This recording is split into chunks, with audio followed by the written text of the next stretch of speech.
Okay, great. Thank you for joining us today. Let's get the webinar underway. Hi and welcome to the webinar. Thanks once again for taking time out to join us today. On behalf of Digistore and our guest panelists, I want to thank you for coming to the webinar. My name's Mark Richards and I have a bit of a cough and a cold. I promise it's not coronavirus. Thank God we're not doing this live because it probably would have been cancelled. Just as well we did a webinar to start. And on the webinar we have a jam-packed session with lots of information for you today. But before we get underway, a couple of items of housekeeping so that you can get the most out of the webinar.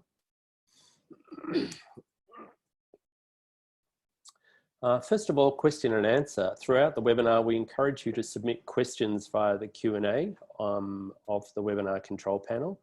There's a button at the bottom of the Zoom window on your screen where you can type your questions. At an appropriate time, one of our panelists will answer either verbally or by typing an answer. Once the question's answered, it'll be viewable by all participants. If we don't get to any questions in time, they are recorded and we'll get back to you directly after the webinar. If everything works as planned, we're recording this webinar to the cloud, and at the end of the webinar, we'll download that and repurpose it and send a link to everyone so you can share that and review at your leisure. Okay.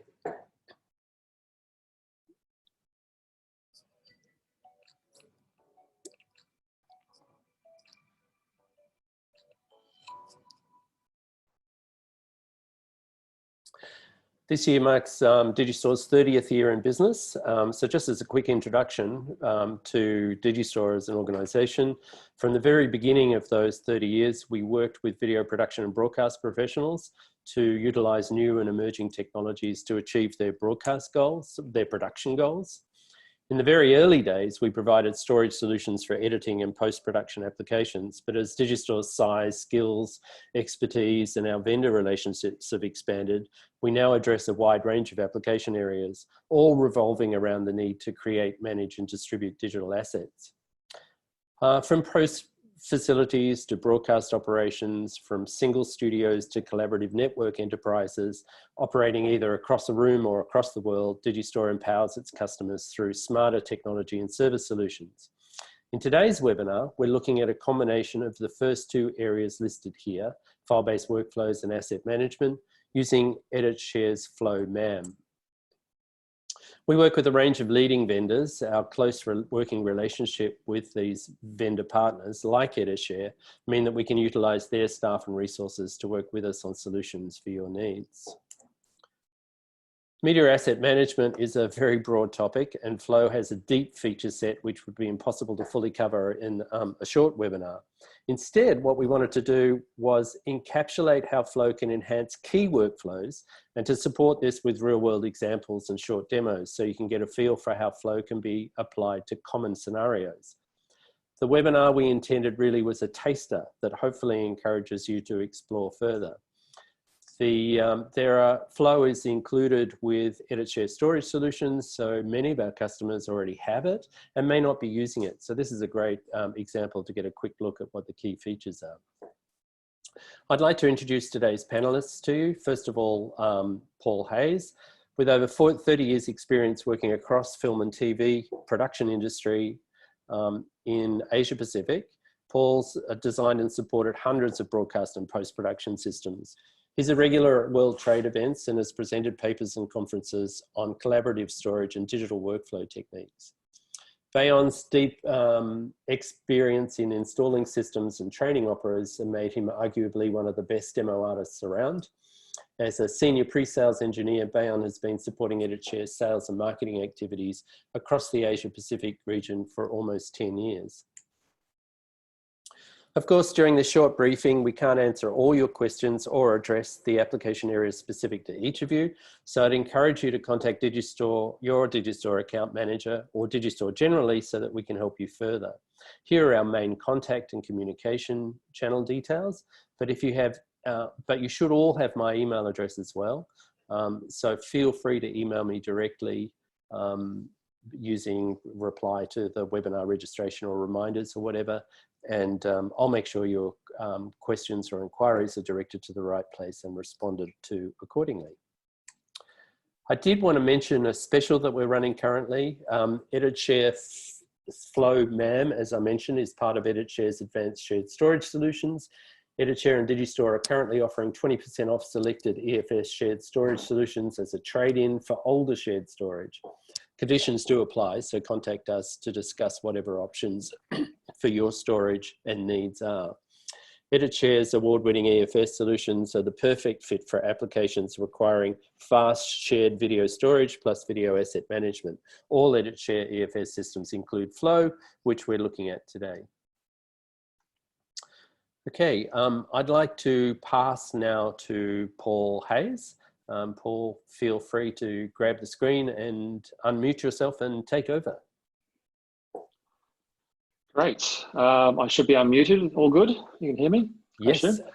Great. Thank you. Thanks, Mark. Thanks for the introduction, and thank you for the attendees. I see there's about 30 to 40 people dialed in, 42 at the moment, and I see some old names there that who are our existing customers. So welcome back, and I hopefully you will get something out of this, and it's good to see you there.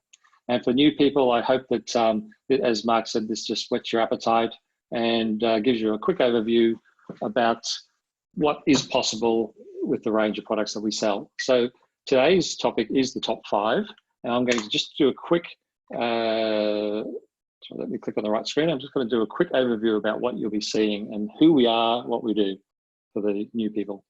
So EditShare has been around since 2004, 2005 in Australia. I've been with the company from inception, and Bayon's been with it for 10 years, I think, Bayon, if that's right.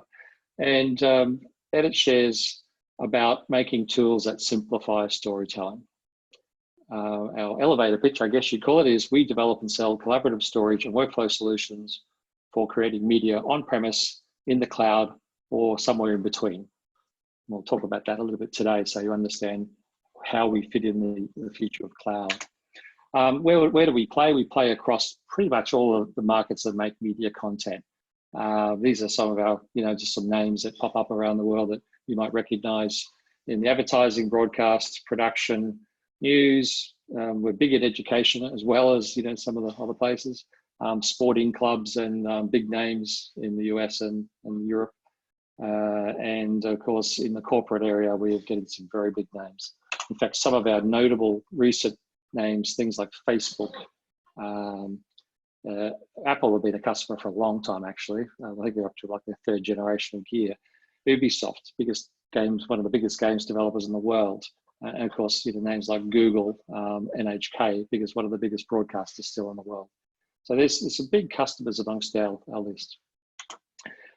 We do have we've developed, core values for our company. And I just thought I'd point this out, that it's a reflection of how we want to work. We are here for the long term. And if our customers don't win, we know we will not win in the long term.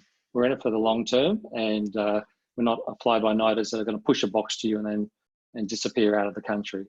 As I said, I've been here for 15 years selling EditShare, and we're here for the long run. So just before we get into Flow, I just want to recap. We started in storage. The storage was developed to be compatible with a whole range of nonlinear systems, and it still is. And we sort of expand that every year. In 2006, we developed a new storage file system. The file system was designed, it's called EFS, oddly enough, EditShare File System. And it was designed to basically solve some of the problems of video, which are high performance, high scalability, and very good data protection. The really interesting thing about that just as a local story, is that we license that file system to other vendors who sell storage in the media and entertainment space. One of them has a site here in Australia, in Sydney, where pretty much the channels that you see on air, some 250 channels of them in SD and HD content that you watch every day, are playing directly off an EFS storage system at the NPC Media in Sydney. So it's an example of we range from small bureau type customers up to very large use, real-time, safe use of storage. Today we're going to talk more about the flow stuff, so I'm going to just skip in there. There's a whole lot more features in our storage. In our asset management tools, we'll be touching on those. We also have a product called QScan, which is automatic QC, something else that we're not going to talk about today, but it's in our stable of products. Now, Flow. Flow was originally designed to work with our storage, but last year we released a version that could work with pretty much every third-party storage product on the market. And we've put in specific, I guess, utilities to make it easy for you to use these other brands with Flow. And Bayan will show you some of that very soon. So Flow is about media management. It has a number of applications to allow you to access, find, and edit anywhere. It organizes your edit so that you can work locally or remotely. You can start your projects and create your bins and folders, and then you can use either Airflow, or which is a web GUI, or Flow Story, which is an installed application. Flow Story being a multi-layer NLE effectively that can work on proxy or high-res video. So yes, you can browse, log tag, search, have custom metadata, and create your in and out points and take it to your favorite NLE, whether it be Avid, Adobe, even Resolve, or others. We also can set up specific workflows, things like review and approval using these applications, and I'll touch on those.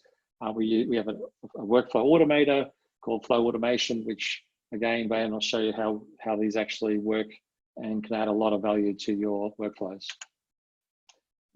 Being able to search and find your content is the reason we have asset managers.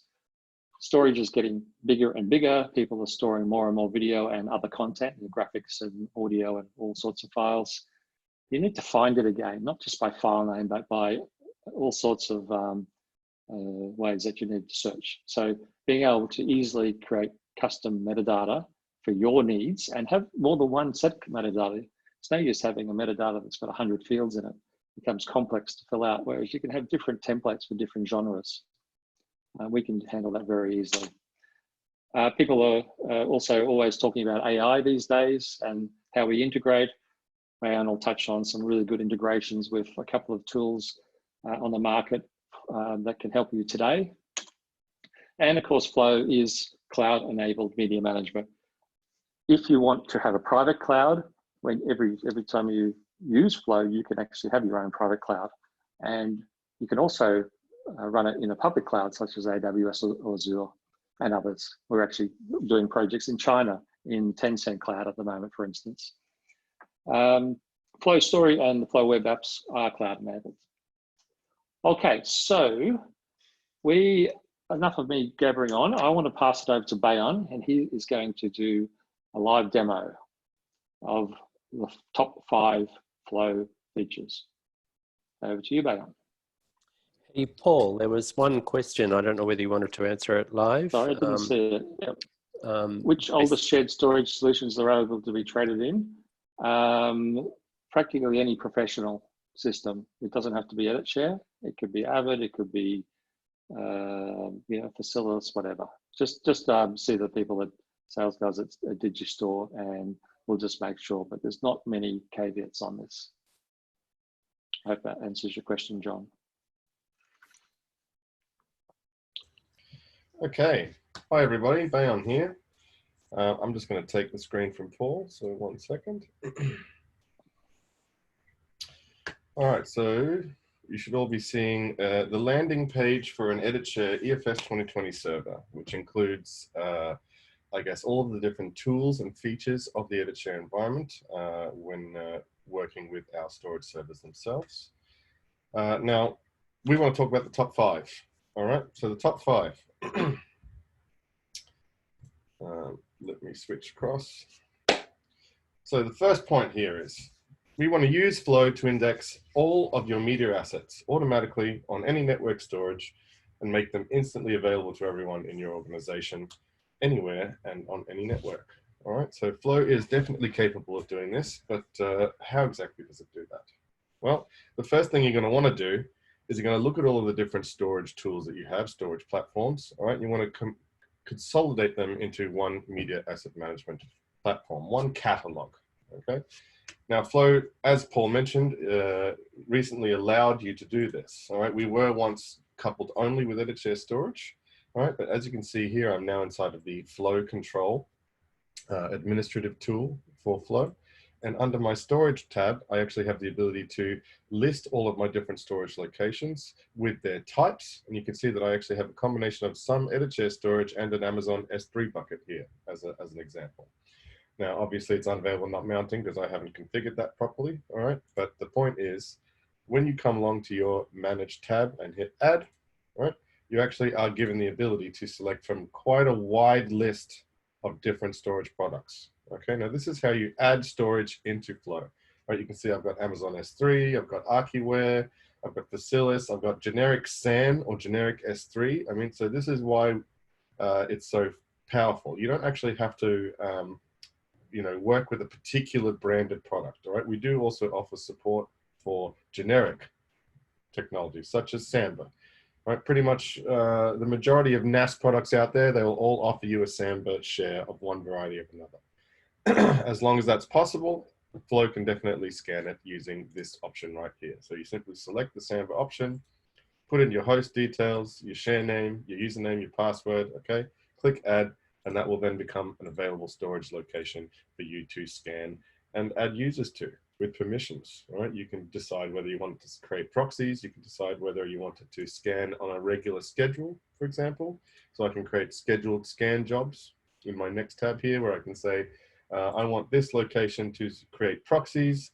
I want it to be a normal type scan. I want to add that to a schedule where it happens every day, every week, every month. Okay. Once you've added those storage locations, whether it be cloud, whether it be NAS storage, whether it be SAN storage, whether it be, you know, Avid, whether it be Facilis, okay, all of that will then appear in this list here, and all of it will become available to you in the Flow applications, such as Flow Story. All right, so Flow Story is your primary tool in the EditShare Flow MAM suite. All right, so you can see here I have the ability to log in and connect to a particular Flow environment. Now, this is what we're talking about, where we can make it instantly available to everyone in our organization, anywhere in the world and on any network. Right? At the moment, I actually have 4 different servers that I have the ability to connect to here. Right? So at the moment, I'm looking at EFS 2020 in my local network environment. I can actually switch to another one, Flow 2019. That's a different local machine in my environment. I can actually go here and connect to a cloud instance of Airflow. All right, so you can have multiple different servers configured inside of the Flow configuration tools, right, that allow you to connect to different places from whatever location that you're in. So in this particular case, I want to connect to this local EFS 2020. I'm going to create a new project, and we're going to call it the webinar. Spelled it wrong. Okay. Now you can restrict users or not, but I'm just going to go ahead and leave it public. And the first thing you're going to see here is this Browse tab. And down the left-hand side, you have a list of storage locations. Now, these are going to be your mixed storage locations that we were talking about before. At this point, you're going to open these storage locations up. You're going to preview the content inside of them. You're going to be able to look at the proxy file itself. All right. You're going to be able to look at the metadata information below that, and you're going to be able to decide, do I want this in my project? If so, let's press import. Okay. All right. So what's our second point? We can use Flow to add customized metadata that allows you to search for your assets simply, not just by file name, but by an unlimited number of fields. Okay. So we were talking about that just briefly. All right. We have a whole list of metadata information down here. All right. It's quite metadata rich. Now, this is all the embedded metadata that comes along with your clip. You can see that here. We've got video format, compression, frame rate. Okay. As I come along here, I can add additional metadata that you're all used to, such as, let's say, create a marker. And I can say this is a girl on the beach. All right. I can come to another point and I can say, For example, all right, yep, that one there looks like a sunset. Right, this is marker information, and you can actually see that Flow will store marker information in a separate little preview panel down here, which at any time you can flip between all of your different marker points. Right, you can change the colors referencing to them. Right, you can definitely use that information at any time. Right, but what about additional customized metadata information? Well, Flow lets you do that too. You can actually see that we have the ability in our project settings to load a custom metadata template. And here I'm going to load one called demo, for example. And now you can see that we have a whole variety of extra metadata information available to us. Now this is metadata that I've created. These are assets and fields that I've created specifically for my workflow, for my demo template. Now you can actually create as many templates as you like. Now Paul touched on this before, so you can see I can switch to one for, let's say, the rugby league, so QRL, all right? And when I come down here, you can see I've got QRL stadiums, the QRL teams. Now this is all completely customizable, all right? You can have many different templates and you can switch between them at any time depending on what type of project that you're working on, all right? So how do we then find that information? Well, inside of our project contents, we actually have a search tab. So remember I made that marker before that said sunset. Well, if I go ahead and search a sunset, right, it's going to list the exact moment and show me the exact scene at which there's a sunset. Right, if I actually switch out and look at something else, just to prove that we're going to a new location, okay. Let's import some more clips so I can do that. I'll import that one. All right, so now I've got 2 clips. All right, I'm going to come and I'm going to search for sunset. You can see it takes you back to that exact point at which there's a marker that lists sunset. Okay. Now, how do you add that metadata information? It's very simple. Back inside of Flow Control, we actually have a Metadata Tab, okay, that allows you to create all sorts of custom asset metadata fields. So, for example, let's say I want to know what type of cameras I have, for example. So if I just remove this one here, I can say, let's say camera. Now I can make this a text box, true or false, numbers, dates, times, whatever kind of information I require, and I can make that information apply to either an asset, which basically means a whole clip, or a marker, a point within a clip. Okay, so let's say for this particular field, I want to know that this clip was shot on a particular type of camera. So I can add that field there. Now I can leave that as a blank field that you can just type in the camera name, right? Or I can make it a drop-down pick list, for example, where I can say things like, all right, there's an Arri camera, there's a Sony camera, all right, there's a GoPro, etc., etc., etc. Right? And as soon as I add that to the template, it becomes available. All right, so let's edit that. This is our demo template here. I'm going to go ahead and add my camera field. Okay, and if we look back in the if you look back in the fields here, right, give that a quick refresh, you'll be able to see down the bottom here. Oh, sorry, excuse me.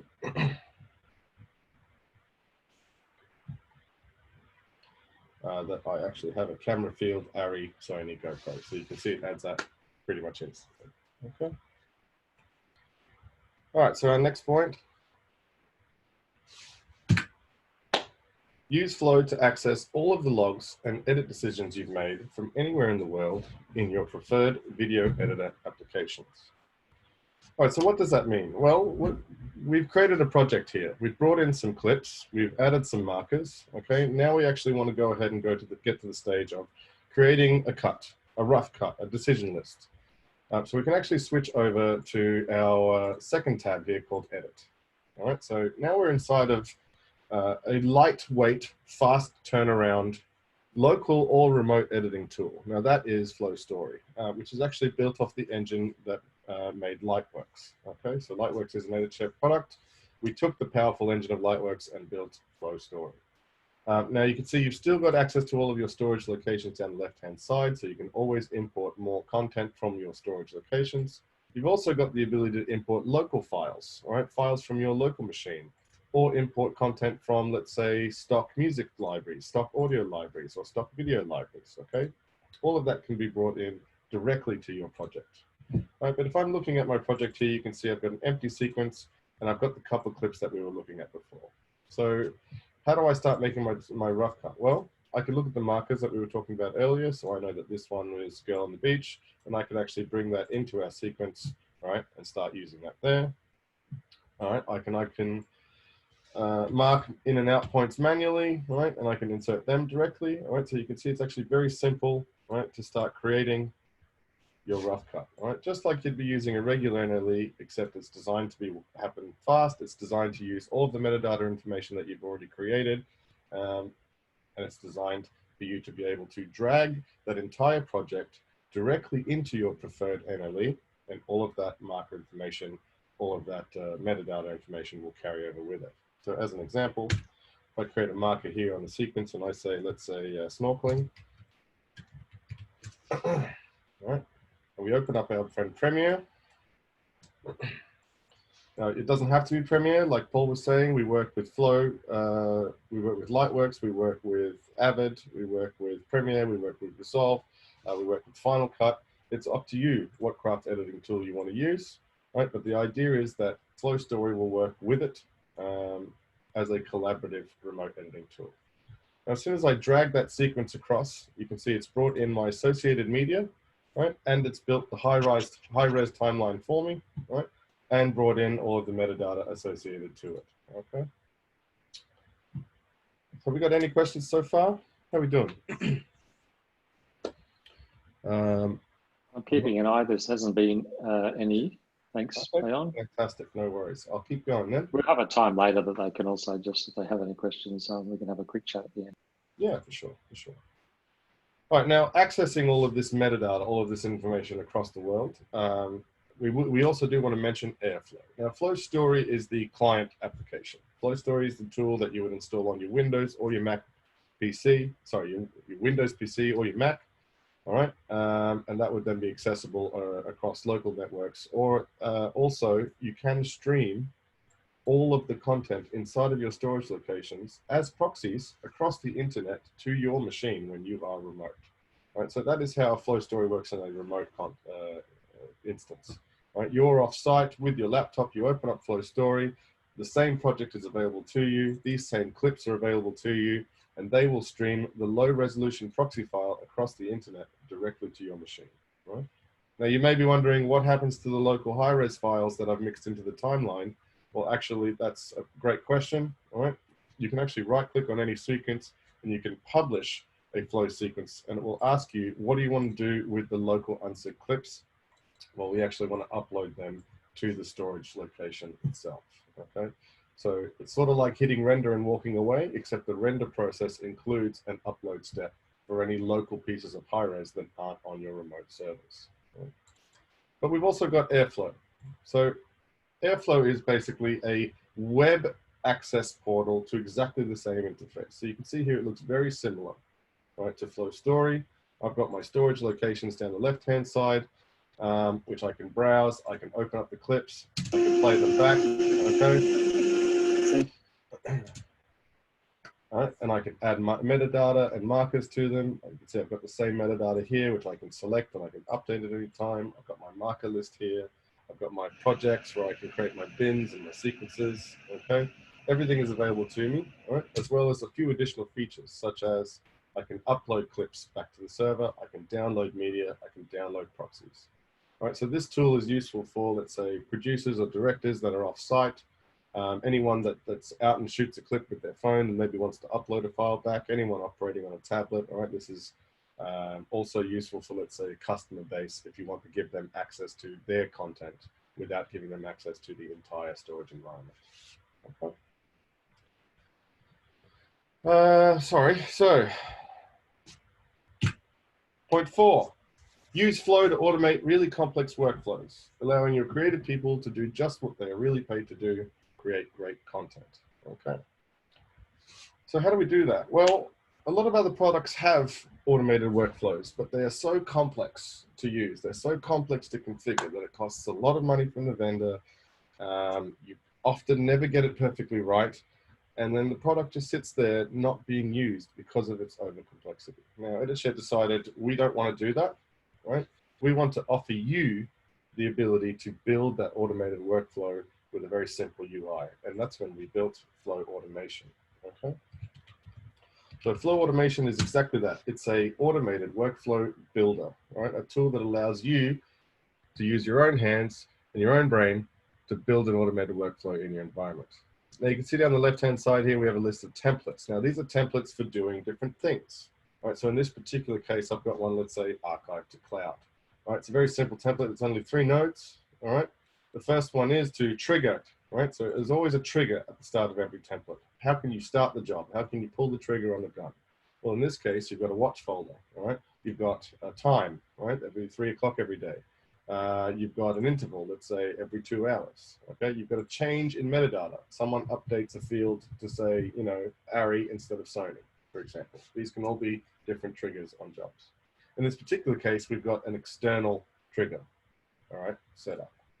Now, what does that mean? That means inside of Flow Story, when we look at any clip, right, we've actually got an automation menu which gives us the different templates that we can run. All right, so check the black frames, check the PSC, for example. All right, there are 2 automation templates that are sitting here, active. You can see they're spinning with external triggers configured. The next step is copy. Maybe I want to copy this file to a new location before I push it to cloud. All right, so you can see here the next node in my list, which is a task. All right, is to copy. Now that copy task has some configuration down the bottom. It's very simple. Where do we want the file to go? Who's the user that's doing it? Do you want to keep the original file or not? All right. And then finally, it's going to go to the next task, which is a direct send to Amazon S3 node. All right. You can see it's asked for our AWS access key, our region, our bucket name. And even after that's completed, you could add, let's say, a notification for green to say that was successful. Or a notification for red to say, no, that was unsuccessful for whatever reason, your internet was down, etc. Okay. Now, building that is very simple. I mean, if I remove the copy task, I can just link my external trigger directly to pushing that up to Amazon. I can give them pretty colors. Okay, it's always important to have pretty colors. Okay, and you can build all sorts of complex workflows with the Flow automation tool. So from the list of our tasks here, you can see we can accept things via Aspera, we can push to FTP, we can send to cloud locations, we can change metadata, we can export metadata, we can create proxies, we can transcode clips. I mean, transcode, for example, you can see I can set a clip name, I can set a destination storage location, I can choose a wrapper here, all right, so let's say QuickTime, and I want it to be one of any of these particular formats, okay? So there's all sorts of complex workflows that you can build using Flow automation, right? Including integration with, let's say, QC applications. So this particular one, I'll send a file out from Flow into our QScan application, which will check for black frames in the clip, and whether it passes or fails based on that criteria, it will update a piece of metadata saying this clip has passed or this clip has failed, okay? We actually do have support for other QC applications as well, such as Baton and VidCheck. But the difference with QScan is it will actually import into Flow Story, all right? A lot of additional information useful to you. So for example, if I look at this clip here, this is a Pokemon clip that was banned because when it aired in Japan, it actually gave about 700 children seizures, all simultaneously, all right? And you can see here under my analysis tab, if we look in the browser, it's actually detected on this clip in QScan that there's luma flashing, red flashing, spatial harmful patterns, and all of that information is put into Flow, right, with markers, with the time code, so that you can actually drag that straight into Premiere, and you can use that information to cut all of that out, okay? So, very powerful automation workflows are available to you. They can be used for integrating with other products. They can be used for automating your workflows, for review and approval workflows, for transcoding files, for delivery, for receipt. Limits are endless. Possibilities are endless. All right, and the final point is that we can use Flow and automation together to leverage the power of artificial intelligence to tag, annotate, transcribe, and a load of other amazing tasks. Okay. So, what do I mean by that? Well, unfortunately, I don't have the AI engines running today. They are the third-party products, but we can integrate with them, and that is the power of Flow. Flow has a complete API that allows you to talk to any other software with an API. And in this particular case, in Flow automation, you can actually see that we've built dedicated integration for 2 products, Automator Server and Mobius video analysis. Okay, so this is EditShare and Flow dipping our toe into the AI world. Okay, so this is our first introduction to AI. So we've partnered with two companies that allow us to do audio transcription and object detection and video analysis. So how does that work? Well, if we have a look back here, right, first I can show you the audio transcription one, where I'm going to play a video for you. Okay, one sec. So we've sent a job out via Flow automation, right, to take a clip and send it to the Automator transcription engine, the AI engine, the audio transcription engine. Now we used a Flow automation workflow, all right, with an external trigger to send a particular file, in this case 9756831, all right, out to the engine for its analysis. Now what we're waiting on is the results back from the AI engine into the Flow database. And in a moment, you'll see that it's actually going to pop all of that up automatically. There we go. Now, what's it attempted to do? Basically, it's attempted to listen to the speaker in the clip and transcode the words. So everybody. My name is Leo Gomez. I am the president and CEO of Brooks here in San Antonio. Leo, what transpired today? Today we had a wonderful celebration in recognition of Congressman Frank Tejeda, who was the gentleman that worked along with Senator Kay Bailey Hutchison and other community leaders establishing the Brooks Development Authority, which today is the Brooks Development, creating jobs right here on the south side of San Antonio for all of San Antonio, really. So now all of that was done by the AI engine. And as we watch that back, we can tell it's not perfect. But the AI engine, you know, at the moment is designed to achieve sort of 95% accuracy. As it learns with your particular type of media, it's actually going to improve, right? It's going to get closer and closer to 100% accurate transcription, right? But while it's doing that, the human eye, the human ear is still going to be slightly more effective. And the idea is that you can use Flow to come in here and correct the descriptions very easily, very quickly. And then you can run a second audio transcription task, which realigns the text that you've corrected, all right, with the speaker, with the timing of the speaker in the clip, and the positioning of the burnt-in subtitles. Once you've done all of that, you can actually use the AI engine to fully export the SRT subtitle file. So using this AI tool, you have the ability to send a file out to an engine, all right, have it automatically transcribed, do a quick correction, and then output a complete subtitle file for any clip that you want. Now, with a variety of different AI engines available today, there are a number of different languages that this is possible with, also different accents there are to consider. But the point is that Flow can integrate via API with any AI engine that you're interested in. And in particular, this one is from voice interaction, and it's called Automator. All right, so that's the relationship that we have so far. All right. Now, we also integrate with another company called Mobius. Now, this is video analysis on the exact same clip. So same concept. We took this file from Flow, we triggered an automation template to send it out to the video analysis engine, right? And what we're waiting on is the video analysis results to return. And as you can see here, excuse me, it's done a pretty good job. Right? You can see in the description that for this clip, at a variety of different markers, okay, we have a ranking of highlights of important moments in that clip, and we also have a bunch of keywords or descriptive words about what's inside that clip. Excuse me. Right, so you can see businessman, front view. We've got crowd, mature, social, women, politics, occupation, all right? Wedding reception, marriage, women, wedding, senior men, togetherness, gray hair, facial hair. All right, that's just that AI engine, the video analysis engine, is doing its best to tag any item that it can possibly find within the scene that you see in front of you. Now, that's really important for a variety of different applications. It's really useful for a variety of different applications. Let's say journalism, for example.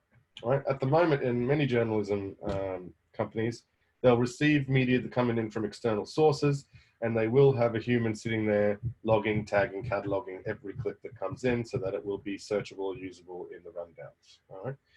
What if you could have the AI engine do that for you, right? The amount of human interaction, the amount of human effort required would minimize drastically. I mean, it's pretty simple in a journalism context when they receive a file that says fire truck, right? It's a fire truck on fire. Maybe there's a car in the foreground, okay?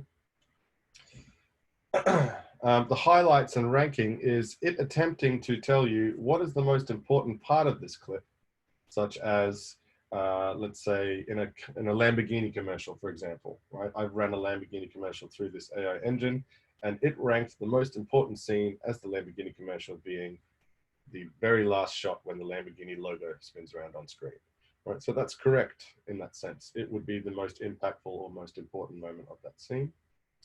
The next step would have been, the next ranking would have been the most scenic shot of the Lamborghini driving down the highway beside the water. Right? So it really does its best to give you a ranking of what's important in any particular clip. Now, in situations where you, for example, might need to follow compliance laws for a particular country, let's say India, right? In India, anytime a cigarette is on screen, right, you need to put a warning at the bottom of the screen here that says smoking is injurious to your health. Using these AI engines, using the video analysis, you could have every moment a cigarette is on screen be detected so that you can add that, title at the bottom. In other countries where nudity isn't allowed, you might be able to use AI to detect nudity. I've also seen in other countries you have to blur out things like guns, right? So you can have guns or weaponry or fighting detected by AI. So the possibilities are endless. So that's the last point from me. Okay, are there any questions? I think I'll pass it back to Paul and Mark, and we can open up the floor to anyone that's with us here. Thanks, Bayon. That was great. No problem. We've got a couple more minutes, so if anyone wants to type any questions that they want to answer, now would be the time to do it. And I've just got to go through some quick examples before we finish up as well. So. Oh yes. Sorry. Shall we do that? Yes, indeed. Okay, so I'm just going to run through a couple of, I guess you call them case studies there, based on systems we've sold in the last few years and how people have used Flow. And they range from very simple to very complex. So I'm going to just go through some of the more easy to understand ones first. This will only take a few minutes, by the way. First one, reality TV production on a remote location. So a lot of the Survivor type shows these days and other wild islands and things are done on remote locations. And what's normally been happening is the whole production team is uprooted and taken to that location, and they set up a full production studio and do it all on site. We had a particular customer who's in Germany who didn't have the budgets to move the whole facility to an island, I think it was in Costa Rica or somewhere in that area, Panama. And what they decided to do was leverage Flow. So what they did is they took EditShare storage and Flow to site. Sorry, I'll just go through the points here. There's a limited number of staff they wanted to put them on a remote location. And it wasn't just about money, it was about logistics and even housing and things like that.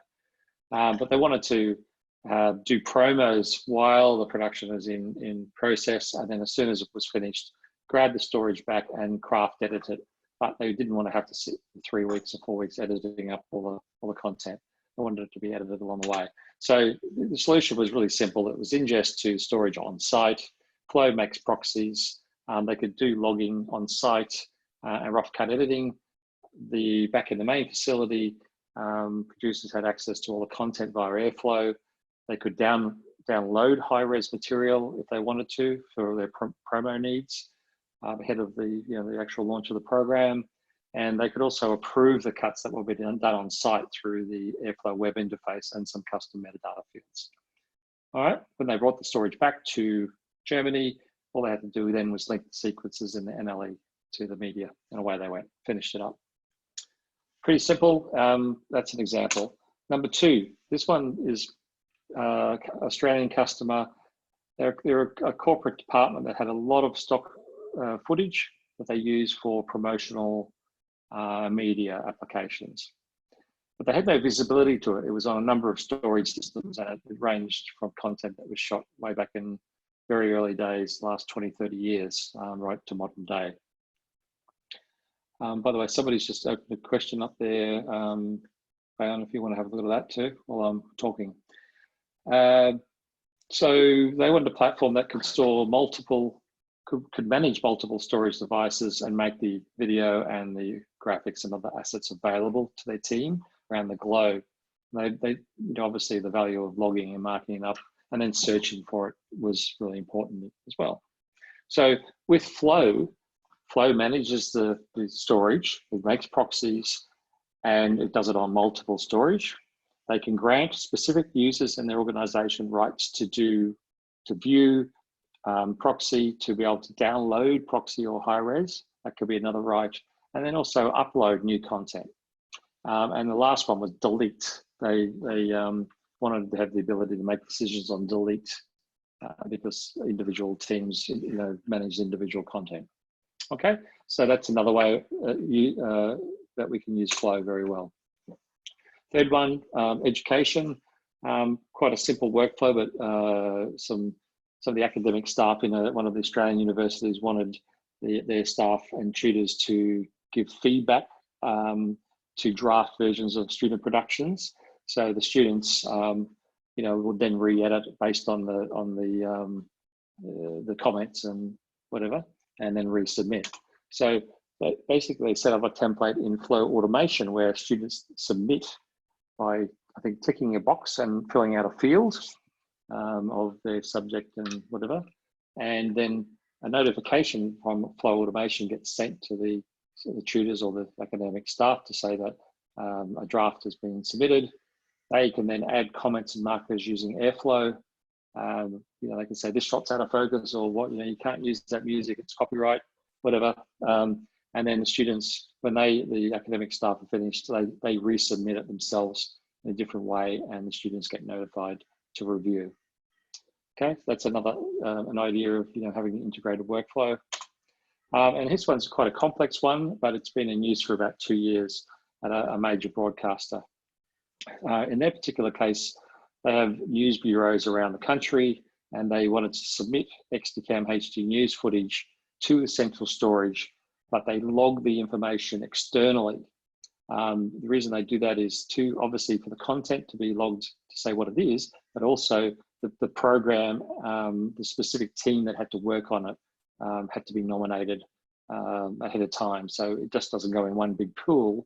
The content goes to specific subject matters or particular programs when it arrives. So they also then wanted that information, the logged metadata, into Flow. The media is coming in as camera files. It has to be rewrapped for Avid Media Composer, which is the MXF OP Atom format. And then they wanted to move that to a specific media location on the storage and made available to a specific user or workstation, because of the particular programs. So the solution that we put together was that files arrive on a dedicated storage folder on our storage. In this case, it could be done on other storage. It arrives by FTP. Flow Automation watches for the files arriving, and the metadata comes in on a separate file, what we call sidecar file. It's a XML document. And Flow actually was instructed to watch for those, wrap the files to OP Atom, MXF, which is, it's as quick as a file copy effectively. But by reading the metadata, the sidecar file, and mapping it into the Flow, it would then have a script to move those files into specific folders for use by the users. So, like Program A material ends up in Program A's edit suite, not in edit suite B, for instance, and confuse matters. Okay, so that's quite a complex thing, and the things we had to do are built into Flow today. We can import external metadata and map it into specific fields into Flow. We can replicate the fields or remap them.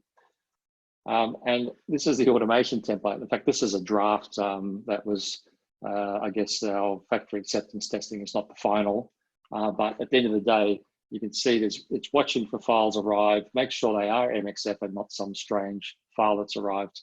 If it's got a XML sidecar file, keep going down the chain. If it hasn't, basically notify that there's no metadata file there. What are we going to do with it? In fact, put it in a quarantine, and so on and so forth. Basically, the transcode steps here.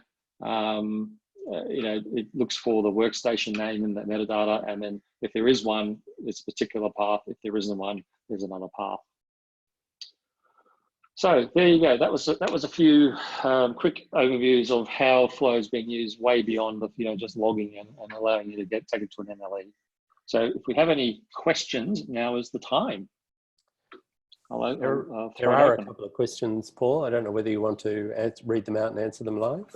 All right, so starting from the top one, Jimmy Harmsworth has asked, will Flow manage media that is used more regularly or as part of a common collateral set, so that if it is working off multiple servers, will it prioritize that media to the storage system that is running the fastest? Prioritize. I probably don't quite understand what we need to do there. So if I may be wrong here, but are you saying, can we move media and load balance, almost put it into a storage system that's got more space or more bandwidth available? That's probably not the use of Flow, but that's something, certainly there's other ways of managing that. In fact, our storage system actually has a whole lot of load balancing in it, so you probably never get to that point in a properly designed storage system. But look, Jimmy, that's something we might want to take offline. If I may, Jimmy, you might be, I think you might be referring to the concept of, let's say, sort of tiered storage based on, the active amount of use of a particular file. It is possible to build a workflow using automation based on, let's say, when was a file last touched. You might be able to, I guess, what's the term? Upgrade it or elevate it to a faster tier of storage based on rules within automation, or sort of downgrade it to slower storage based on its lack of use. But that's not really what automation is designed to do. I understand your request, but that is a different solution. EditShare storage itself does have closer to that kind of feature set, if that's what you're looking for. So if you're interested in that kind of thing, definitely have a chat to our guys about what the EFS storage platform can do. And he's added another question saying if there's an EFS SSD system at top and then a series of Synology servers with additional media being ingested for each production on site.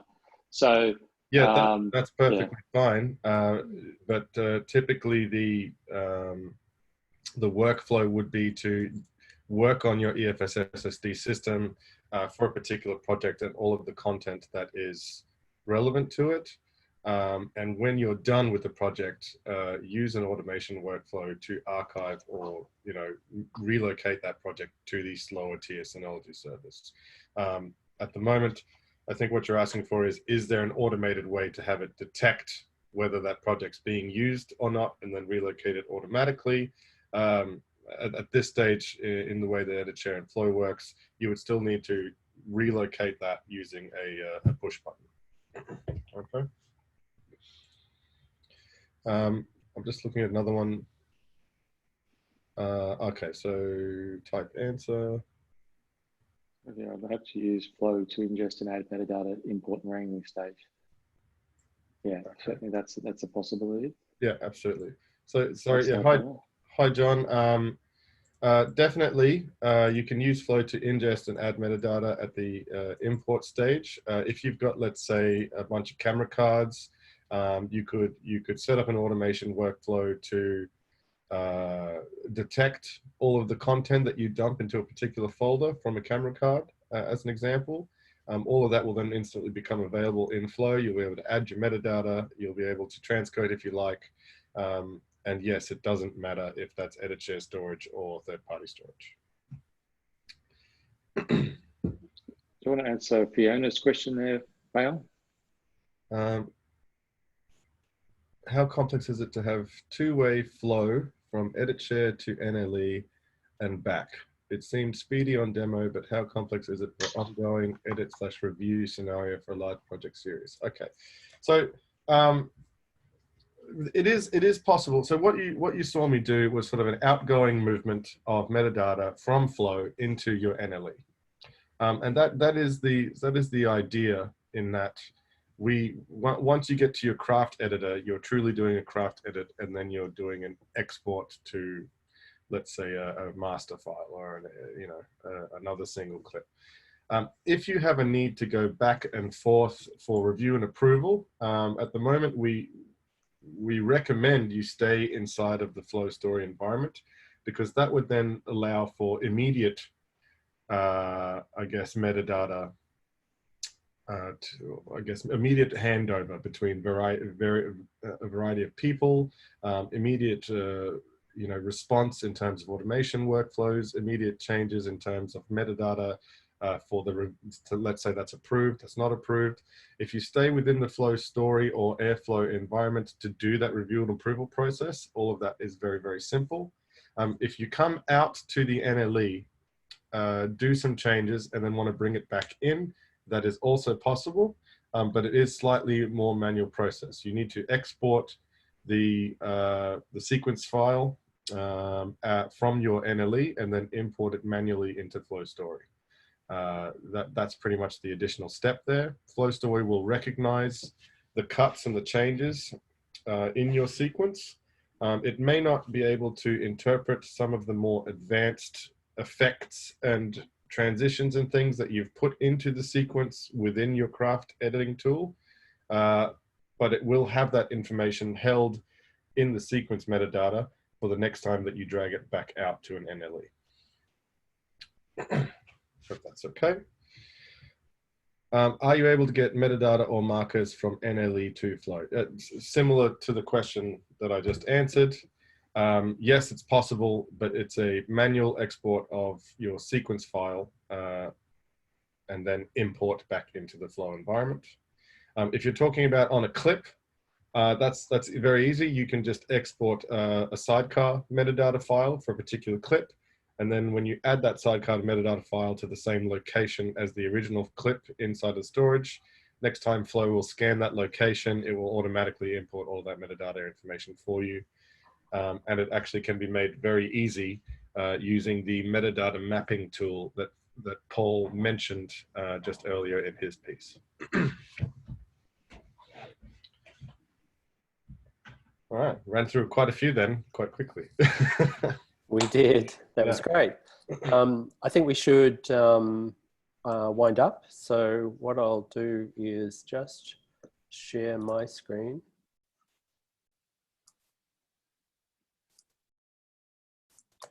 And go to my slide. Okay, so thanks to Paul and Bayon. That was excellent in a very short period of time, covering a lot of ground and answering a lot of questions. As we mentioned before, it's just a teaser, so please get in contact with us and explore a little bit more about the sort of things that will suit your specific application. We'd love to hear from you. We'd love to help. Paul and Bayon are definitely available to give more information on a one-by-one or even face-to-face if that's required and can be managed. I think there is a trial version, is that right, Paul and Bayon? So people can download it and try it anyway if they don't already have it. Is that true? There is. I'd just say it's probably not for the faint-hearted. It's not that it's complex, but it's a lot of product to learn. So probably, this case, I think we'd be better off doing a more in-depth, face-to-face or web demo and answer one-on-one questions to see if it's suitable. But certainly there is. You can register at flow.editshare.com. It will take you to a free trial area. And if you are tech savvy, to be able to, it's quite a simple, well, relatively simple install, but as I said, setting up and other things, knowing how to use it is another matter. Yeah. It requires a little bit of help. if you do go ahead with the trial process, please feel free to contact Digistore or ourselves at EditShare, and you know, we can help you through, I guess, your initial learning phases, your teething, so you can get a bit more comfortable with it and actually make use of the trial properly. It is only 2 weeks, so if you're going to do it, make sure you're ready to do it. Yeah. I'd also say that if you're a large organization and want to deploy it on your hardware, that's fine. If you're a small organization, or a small bureau, or not just a few people, it's probably more cost effective to look at our base model storage systems, which include Flow licenses, and it's all set up for you. Instead of spending hours, putting together your own servers and deploying it and installing it yourself, it's actually probably more cost effective. I think it is more cost effective to look at our EFS 200 range as a turnkey solution. Okay. Okay, thank you all. I think we'll finish up now, and we look forward to hearing from you again. Get in contact, let us know what you need. We'll help you in any way we can. Thanks again. Thank you.